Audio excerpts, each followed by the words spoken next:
Selamat pagi saudara-saudari terkasih dalam Kristus. Mari kita mengawali hari baru dengan mendengarkan firman Tuhan yang diambil dari Injil Lukas bab 19 ayat 11 sampai dengan 28. Tuhan bersamamu. Inilah Injil Yesus Kristus menurut Lukas. Pada waktu Yesus sudah dekat Yerusalem, orang menyangka bahwa kerajaan Allah akan segera nampak. Maka Yesus berkata, ada seorang bangsawan berangkat ke negeri yang jauh untuk dinobatkan menjadi raja. Sesudah itu baru ia akan kembali. Maka ia memanggil 10 orang hambanya dan memberi mereka 10 mina. Katanya, pakailah ini untuk berdagang sampai aku kembali. Akan tetapi orang-orang sebangsanya membenci dia, lalu mengirimkan utusan menyusul dia untuk mengatakan, kami tidak mau orang ini menjadi raja atas kami. Dan terjadilah, ketika ia kembali, setelah dinobatkan menjadi raja, ia menyuruh memanggil hamba-hambanya yang telah diberinya uang itu untuk mengetahui berapa hasil dagang mereka masing-masing. Yang pertama datang dan berkata, Tuan, mina Tuan yang satu itu telah menghasilkan 10 mina. Katanya kepada hamba itu, baik sekali perbuatanmu itu, hai hamba yang baik. Engkau telah setia dalam perkara kecil, karena itu terimalah kekuasaan atas 10 kota.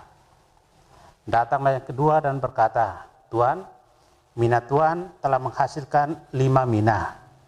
Katanya kepada orang kedua itu, dan engkau kuasailah 5 kota. Dan hamba yang ketiga datang dan berkata, Tuan, inilah mina Tuan. Aku telah menyimpannya dalam sapu tangan, sebab aku takut akan Tuan, karena Tuan adalah manusia yang keras. Tuan mengambil apa yang tidak pernah Tuan taruh, dan Tuan menuai apa yang tidak Tuan tabur. Kata bangsawan itu, hai hamba yang jahat, aku akan menghakimi engkau menurut perkataanmu sendiri. Engkau sudah tahu, aku ini orang yang keras. Aku mengambil apa yang tidak pernah kutaruh dan menuai apa yang tidak kutabur. Jika demikian, mengapa uangku tidak kau berikan kepada orang yang menjalankan uang? Maka sekembaliku aku dapat mengambilnya serta dengan bunganya. Lalu katanya kepada orang-orang yang berdiri di situ, ambillah mina yang satu itu dan berikanlah kepada orang yang mempunyai 10 mina itu. Kata mereka kepadanya, Tuan, ia sudah mempunyai 10 mina.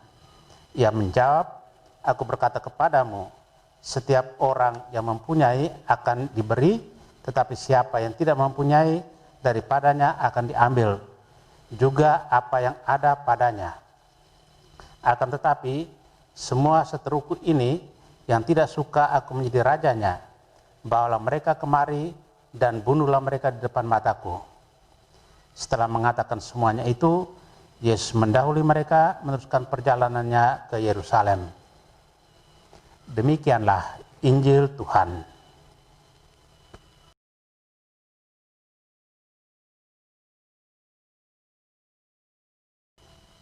Setia dalam perkara kecil.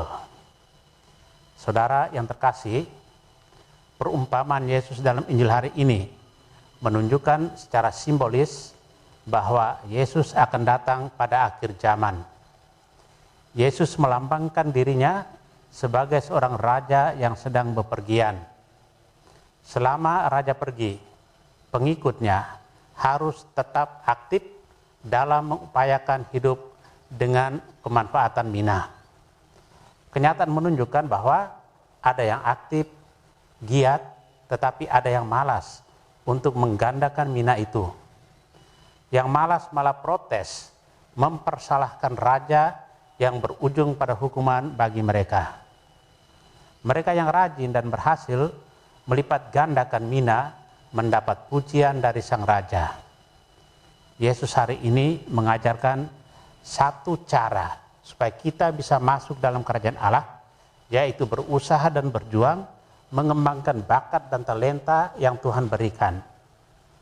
Perumpamaan ini menjelaskan dengan amat terang bagaimana Tuhan menghargai usaha dan kerja keras orang yang menerima 10 talenta sampai dengan yang menerima 2 talenta. Mereka berusaha, mereka kreatif mencari cara untuk mengembangkan talenta mereka. Mereka berhasil dan Tuhan mengundang mereka masuk dalam perjamuannya, yaitu kerajaan surga. Saudara yang terkasih, pesan dari perumpamaan ini adalah dorongan bagi kita untuk mengembangkan seluruh potensi secara optimal. Jangan pernah puas dengan apa yang kita peroleh. Capailah kuantitas optimal dalam pekerjaan yang kita lakukan. Tuhan tidak berkenan pada orang yang malas seperti hamba yang ketiga. Potensi dasar bila dikembangkan akan menjadi kompetensi besar yang berlipat ganda. Jika dibiarkan dan dikurung dalam kemalasan, potensi itu akan mati. Potensi dasar adalah modal yang diberi Tuhan, dan pada saatnya kita harus mempertanggungjawabkannya di hadapan Tuhan. Amin. Marilah berdoa. Tuhan, terima kasih atas anugerah hari baru, terima kasih atas perlindungan malam tadi, terima kasih atas kesehatan badan dan jiwa. Kami bersyukur atas segala rahmat yang telah Engkau anugerahkan kepada kami. Dengan anugerah-Mu itu, kami dapat bekerja dan berkarya. Kami sadar, kami sering lengah dan kurang memanfaatkan anugerah itu, sehingga hasil yang kami dapatkan kurang maksimal.